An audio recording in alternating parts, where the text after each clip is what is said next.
공기는 이미 달아올랐고 그녀의 옷깃이 천천히 풀리며 어깨 위로 그림자가 흘러내렸습니다. 그 순간 그녀의 모습이 마치 시간 속에 멈춘 듯 했습니다. 저 5년 만이에요. 그녀는 부끄러운 듯 낮은 목소리로 속삭였습니다. 안녕하세요. 아우라 사연집입니다. 구독과 좋아요는 큰 힘이 됩니다. 감사합니다. 안녕하세요. 올해 57, 퇴직한 지 얼마 되지 않은 남성입니다. 사람들은 이런 시기를 두고 황혼의 시작이라 부르죠. 하지만 저는 아직 그 어둠 속에서 어디로 향해야 할지 몰라 두 눈을 감은 채 서 있습니다. 아내는 여전히 바쁩니다. 힘이 있을 때 한 푼이라도 더 벌어야지. 그 말에는 온기보다 차가운 현실이 스며 있습니다.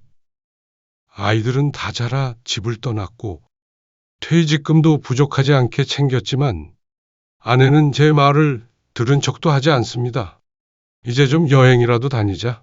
그렇게 말해도 돌아오는 건 짧고 간단한 한마디뿐이죠. 당신도 집에만 있지 말고 뭐라도 해. 그 말이 무슨 뜻인지 저는 너무 잘 압니다. 이 집안에서 제 존재는 이제 조용히 미안해하는 사람처럼 느껴집니다. 아침이 되면 아내는 늘 저보다 먼저 일어납니다. 부엌에서 나는 냄새와 조리도구 부딪히는 소리가 이제는 알람처럼 익숙합니다. 잠시 후 우리는 마주 앉습니다.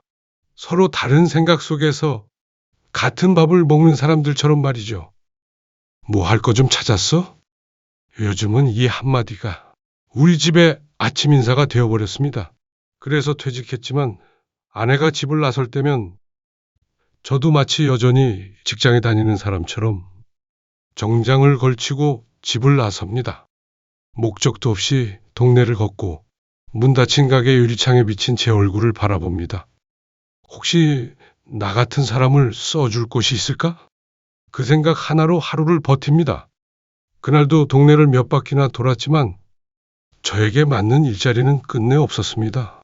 무거운 발걸음으로 집단지 앞에 섰을 때였습니다. 순간 머리 위로 무언가가 툭 떨어졌습니다. 놀라서 손으로 머리를 더듬었죠. 차갑고 부드러운 감촉이 손끝에 걸렸습니다. 손에 쥐고 내려다보니 그건 천조각이 아니라 아니 글쎄 여성의 팬티가 아니겠어요. 순간 얼굴이 확 달아올랐습니다. 이 나이 먹도록 새똥이 떨어졌다는 얘긴 들어봤지만 머리에 그것도 내 머리에 여성의 팬티가 떨어질 줄이야. 그 자리에 얼어붙은 채 한참을 꼼짝도 못하고 서 있었습니다. 바로 그때 한 여성이 급히 달려왔습니다. 어머, 죄송해요. 빨래를 널다가 바람에 날아갔네요. 그녀는 숨을 고르기도 전에 제 손에 쥐고 있던 그 팬티를 재빨리 집어들었습니다. 얼굴이 붉게 상기된 채 정말 죄송해요 라는 말만 몇 번을 반복했습니다. 아, 네, 괜찮습니다. 그럴 수도 있죠. 저는 어색한 미소를 지으며 엘리베이터 쪽으로 걸음을 옮겼습니다. 그녀가 뒤따라오며 말을 걸었습니다. 혹시 아랫집에 사세요? 저는 윗집에 사는 정희숙이에요. 이사 온 지 얼마 안 됐어요. 엘리베이터 안에는 짧은 침묵이 흘렀습니다. 금속문이 닫히는 소리만 묘하게 크게 들렸습니다. 그녀가 제 쪽으로 몸을 돌리며 다시 말했습니다. 너무 죄송해서요. 혹시 시간 되시면 제가 커피라도 한 잔 대접해 드릴게요. 저는 그저 멋쩍게 웃으며 고개만 끄덕였습니다. 그녀는 40대 후반쯤 돼 보였지만 정돈된 머리와 단정한 레깅스 차림이 눈에 들어왔습니다. 허리선은 매끄럽고 걸음은 느긋했습니다. 뒷모습만 본다면 누구라도 젊은 여자라 착각할지도 모르겠다는 생각이 들었습니다. 집에 돌아온 뒤에도 머릿속에서는 아까 일이 계속 맴돌았습니다. 손끝에 닿았던 그 부드러운 천의 감촉이 아직도 사라지지 않은 듯 했습니다. 커피 한 잔 대접해 드릴게요. 그녀의 말이 자꾸 떠올랐습니다. 아니겠지? 그냥 인사 삼아 한 말이겠지. 나는 그렇게 되뇌며 스스로를 달랬습니다. 하지만 이상하게도 그 순간의 촉감과 그 여자의 얼굴이 자꾸만 겹쳐 보였습니다. 나긋한 말투, 환한 웃음. 그 순간 문득 내 아내가 떠올랐습니다. 무뚝뚝하고 좀처럼 웃지 않는 사람. 그녀와는 전혀 다른 온도였죠. 다음날 이른 아침, 눈을 뜨자마자 느껴졌습니다. 공기부터가 무거웠죠. 우리 동네만 찾지 말고 인터넷도 좀 봐봐. 아내의 목소리가 식탁 너머로 날아왔습니다. 말투는 늘 같았지만 이상하게 그날은 더 따갑게 들렸습니다. 당신 꼭 그렇게 숨 조르듯 말해야겠어? 내 입에서도 결국 짜증 섞인 말이 튀어나왔습니다. 에휴, 됐어. 말을 말자. 아내는 한숨을 내쉬며 젓가락을 내려놨고 짧은 정적 속에서 그 소리만 유난히 크게 들렸습니다. 결혼하고 아이가 생기고 그렇게 시간이 쌓일수록 아내는 변했습니다. 아니, 어쩌면 내가 먼저 멀어진 걸지도 모르죠. 하지만 요즘에 그녀는 무슨 말을 해도 꼭 내 존재를 눌러놓는 듯 했습니다.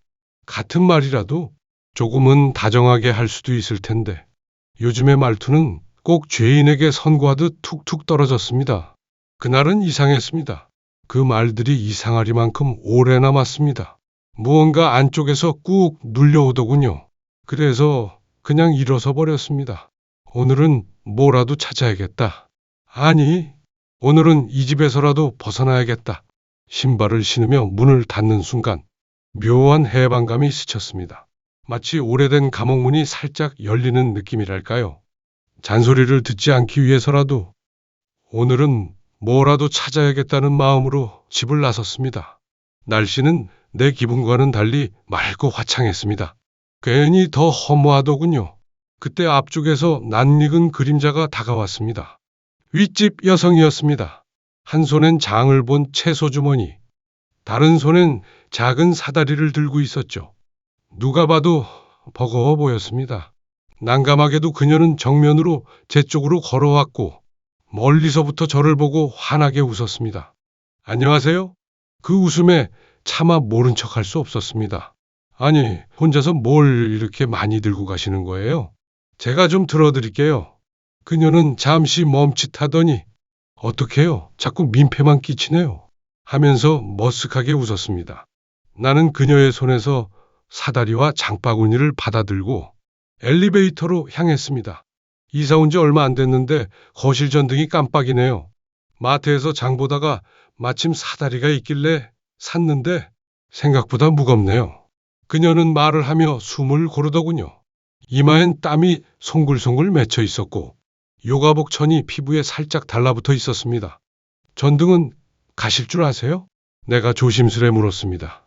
여리여리한 인상이라 솔직히 혼자서 뭘 고칠 것 같진 않아 보였습니다. 하다 보면 되겠죠. 그녀는 어제와 똑같은 미소로 웃었습니다. 누가 봐도 모른다는 뜻이었죠. 그러다 덤덤하게 한마디를 덧붙였습니다. 이제는 혼자니까요. 뭐든 연습은 해야죠. 그 말이 이상하게 오래 남았습니다. 이제는 혼자 남편이 없다는 뜻일까? 아니면 마음이 비어 있다는 뜻일까? 그녀의 집 문이 열리자 먼저 느껴진 건 향기였습니다. 싱그럽고 은은하게 달콤한 냄새. 집안 곳곳엔 작은 화분들이 놓여 있었고 창가에는 향초와 드라이 플라워가 정갈하게 자리 잡고 있었습니다. 햇살이 흰 커튼을 통과해 부드럽게 번지면서 공기마저 따뜻하게 느껴졌습니다. 여자가 사는 집이란 게 이런 거구나. 그 생각이 저절로 떠올랐습니다. 여기 두시면 돼요. 전등은 저기예요. 그녀가 웃으며 가리켰습니다. 그 말투는 나긋했고 목소리엔 이상하리만큼 여유가 묻어 있었습니다. 나는 무심히 고개를 끄덕이며 사다리를 세웠지만 눈길은 자꾸만 주변을 스쳤습니다. 선반 위엔 향수병, 작은 사진 액자, 그리고 물을 가득 머금은 유리화병 속에 꽃 한 송이. 모든 게 정돈되어 있었고 생활의 냄새보다 삶의 향기가 느껴졌습니다. 문득 내 집이 떠올랐습니다. 식탁 위엔 며칠째 쌓인 전단지와 비닐봉투. 아내는 장을 본 봉투 하나도 버리기 아까워하며 다음에 또 쓸 수 있다며 모아두곤 하죠.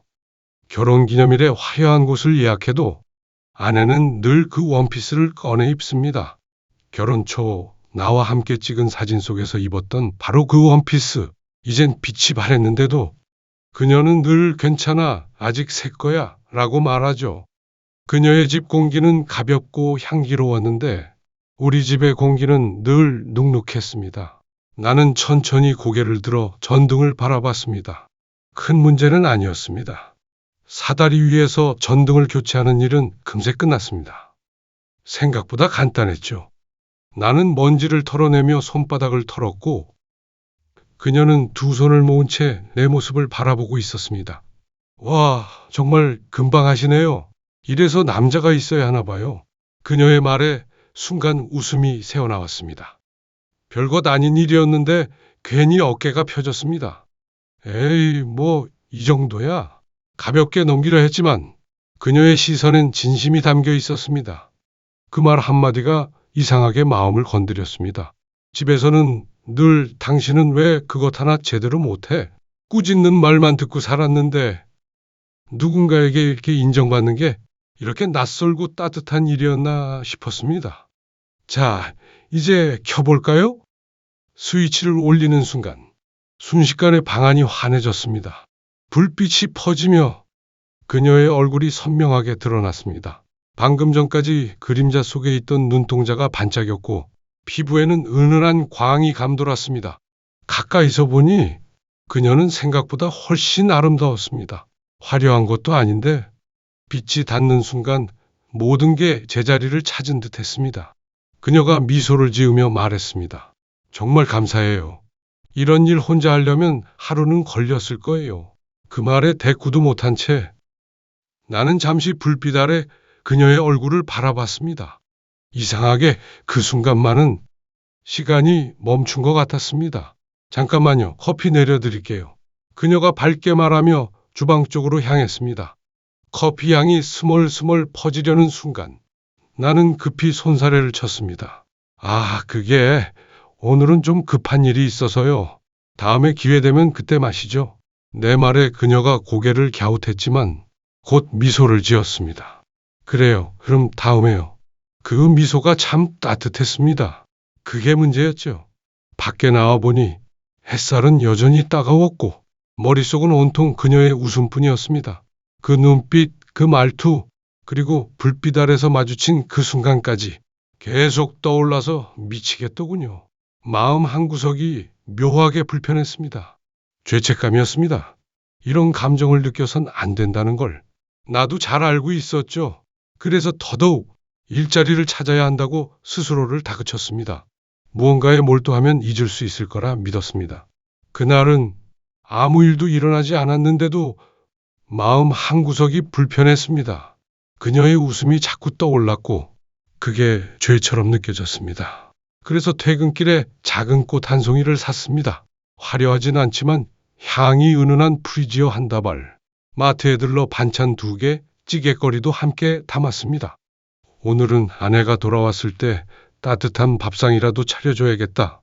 그 생각 하나로 마음이 조금은 가벼워졌습니다. 저녁 무렵 아내가 알바를 마치고 들어왔습니다. 나는 급히 앞치마를 벗으며 웃었습니다. 오늘은 내가 좀 일찍 와서 해봤어. 식탁 위엔 갓 끓인 찌개, 작은 반찬 2개, 그리고 유리컵에 꽂은 노란 꽃 한 송이. 거창하진 않아도 오랜만에 누군가를 위해 준비한 상이었습니다.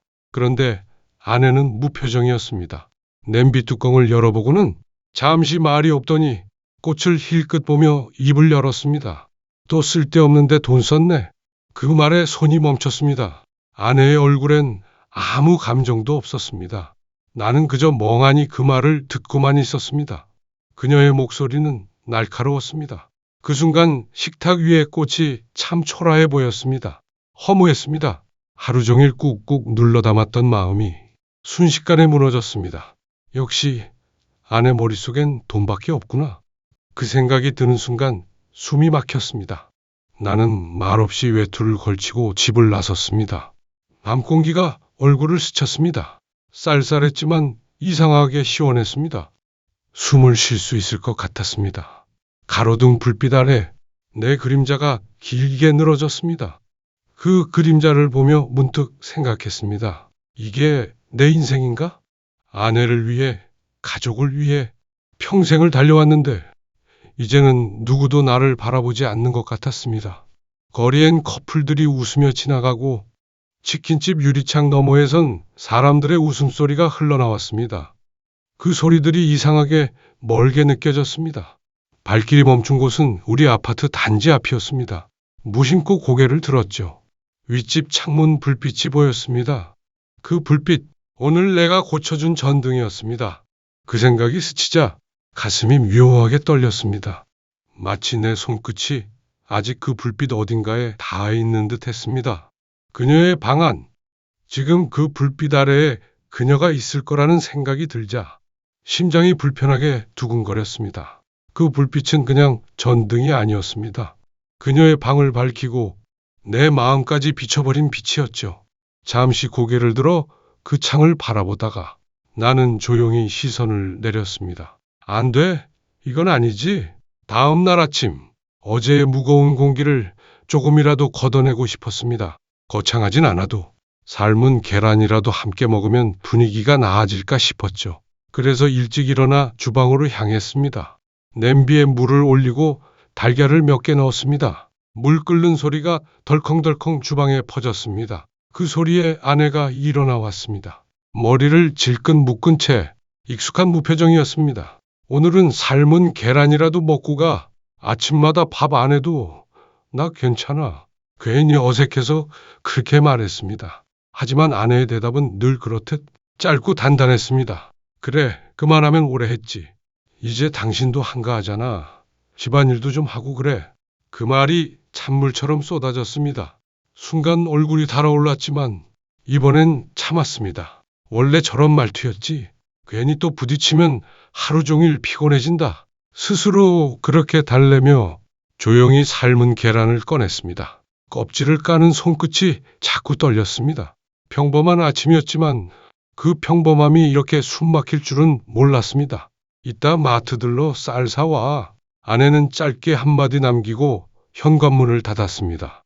그 문이 닫히는 소리가 왠지 모르게 싸늘하게 들렸습니다. 남자가 하는 일이 없으니 이제 이런 대우를 받는구나. 그 생각이 마음 한구석을 서늘하게 스쳤습니다. 마트에 도착해 쌀 포대기를 카트에 담았습니다. 이왕 나온 김에 반찬거리라도 좀 더 살까? 그렇게 망설이다가 아내의 목소리가 불쑥 떠올랐습니다. 함부로 돈 쓰지 마. 손이 멈췄습니다. 한참을 그렇게 서 있었죠. 그때였습니다. 뒤에서 누군가가 살짝 팔을 건드리며 말을 걸었습니다.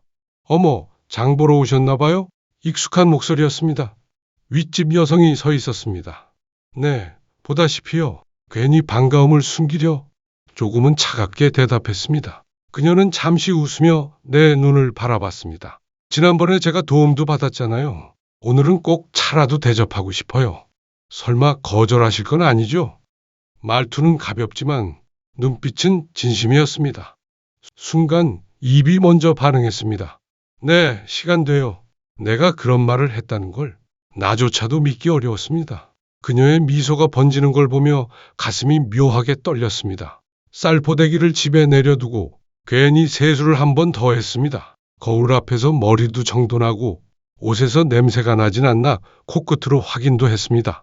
가만히 보면 우스운 일이었죠. 하지만 마음 한켠이 이상하게 긴장됐습니다. 그렇게 몇 번을 망설이다가 나는 결국 그녀의 집으로 향했습니다. 문이 열리자 은은한 향이 먼저 맞아왔습니다.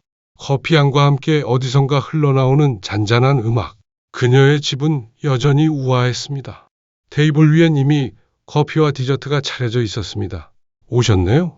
그녀는 밝게 웃으며 자리를 권했습니다. 나는 괜히 어색해서 웃었지만 마음 한쪽이 이상하게 따뜻해졌습니다. 오랜만에 대접받는 기분이었거든요. 이 동네는 어때요?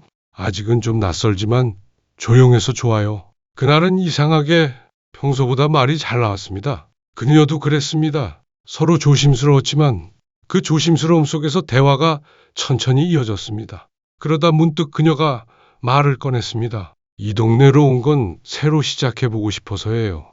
혼자서 사는 게 아직은 어색하지만 그래도 이제는 누군가의 그림자보단 제 인생을 살고 싶거든요. 그녀는 담담히 말했지만 그 말 속엔 오래 눌러둔 고단함이 묻어 있었습니다. 나는 잠시 아무 말도 하지 못했습니다. 그녀의 눈빛이 조용했지만 그 안엔 어딘가 익숙한 외로움이 담겨 있었습니다. 그런데요, 그녀가 잠시 말을 멈췄습니다. 잔 속의 커피가 미세하게 흔들렸습니다. 아저씨를 보면요, 눈빛이 꼭 저랑 닮았어요. 따뜻한데 어딘가 비어있는 느낌이랄까? 그녀의 목소리는 낮고 부드러웠습니다. 나는 그 말에 고개를 들었습니다. 그녀의 눈이 내 시선을 붙잡았습니다. 맑은 눈동자, 투명한 피부, 그리고 말끝마다 조용히 흔들리던 그 숨결까지 모든 게 묘하게 나를 끌어당겼습니다. 잠시 아무 말도 할 수 없었습니다. 그녀의 말이 공기 속을 맴돌았고 그 공기 속에서 나 자신이 흔들리고 있음을 느꼈습니다. 그녀의 손이 컵 가장자리를 스치며 미세하게 떨렸습니다. 그 순간 나도 모르게 손을 내밀었습니다. 가볍게 그러나 확실하게 닿은 손끝, 그녀가 놀란 듯 나를 바라봤습니다. 하지만 손을 거두지 않았습니다. 방 안은 조용했습니다. 단지 커피향과 서로의 숨소리만이 남아 있었습니다. 아저씨, 그녀가 조용히 불렀습니다. 목소리가 낮고 묘하게 떨려 있었습니다. 혹시 집에 뭐가 고장날 때마다 저 도와드릴 수 있을까요? 뜻밖의 말에 잠시 고개를 들었습니다. 그녀는 내 눈을 바라보다가 살짝 웃으며 말을 이었습니다. 사실은요, 제 마음이 좀 고장난 것 같아요. 그녀의 눈동자가 미세하게 흔들렸습니다. 아저씨가 좀 도와주실 수 있을까요? 순간 공기가 달라졌습니다. 그녀의 말은 장난처럼 들렸지만 그 안엔 묘한 진심이 묻어 있었습니다. 머리로는 알았습니다. 지금 이 감정, 이 거리는 위험하다는 걸. 하지만 그보다 먼저 가슴이 반응했습니다. 그녀의 미소와 숨결, 그 공기 속 온기가 서서히 나를 끌어당기고 있었습니다. 그녀는 내 손을 그녀의 숨결에 올려놨습니다. 그녀의 온기가 손바닥을 통해 내 마음 깊숙한 곳까지 전해졌습니다. 그 손을 뿌리칠 수가 없었습니다. 아니, 더 이상 뿌리치고 싶지 않았습니다. 손에 약간 힘을 줬더니 이내 얇은 천 사이로 그녀의 온기가 확실하게 전해졌습니다. 후회 안 하시겠어요? 저는 조용히 그녀의 두 눈을 보며 물었습니다. 그녀는 아무 말 없이 자리에서 일어서더니 가까이 다가와 부드러운 두 손으로 제 얼굴을 천천히 숨결로 끌어당겼습니다. 은은하게 느껴지는 향기로운 살냄새. 그녀는 말 대신 행동으로 저에게 답했습니다. 모든 게 확실해진 듯 저는 그녀를 따라 방에 들어갔습니다. 공기는 이미 달아올랐고 그녀의 옷깃이 천천히 풀리며 어깨 위로 그림자가 흘러내렸습니다. 그 순간 그녀의 모습이 마치 시간 속에 멈춘 듯 했습니다.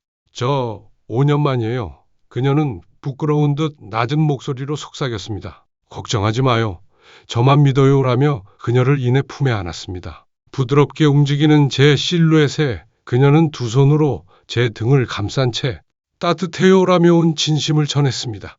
그날의 우리는 이성보다 마음이 먼저 움직였습니다. 옳고 그름도 내일도 생각하지 못한 채 오직 그 순간의 온기만을 붙잡고 있었습니다. 그날 이후 저는 그녀가 더 좋아졌습니다. 그녀가 원하는 건 뭐든 들어주고 싶었습니다. 어디선가 향기만 스쳐도 그녀가 떠올랐고 엘리베이터에 탈 때마다 혹시 또 마주치지 않을까? 집으로 돌아올 때도 그녀의 방 불빛을 한 번은 확인했습니다. 미친 짓이라는 걸 알고 있었습니다. 사랑이 깊어질수록 내 안의 죄책감도 함께 자라났습니다. 이제 저 하나만 바라보는 그녀에게도 지난 세월 가정을 지켜온 아내에게도 이건 해서는 안 되는 일이라는 걸 압니다.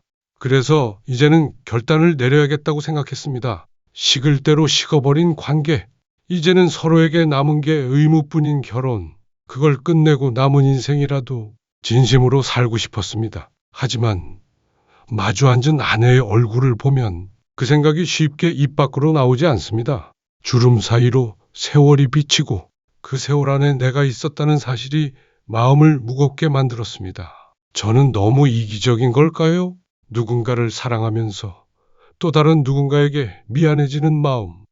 이게 바로 벌이라는 생각이 들었습니다. 저는 이제 어떻게 하면 좋을까요?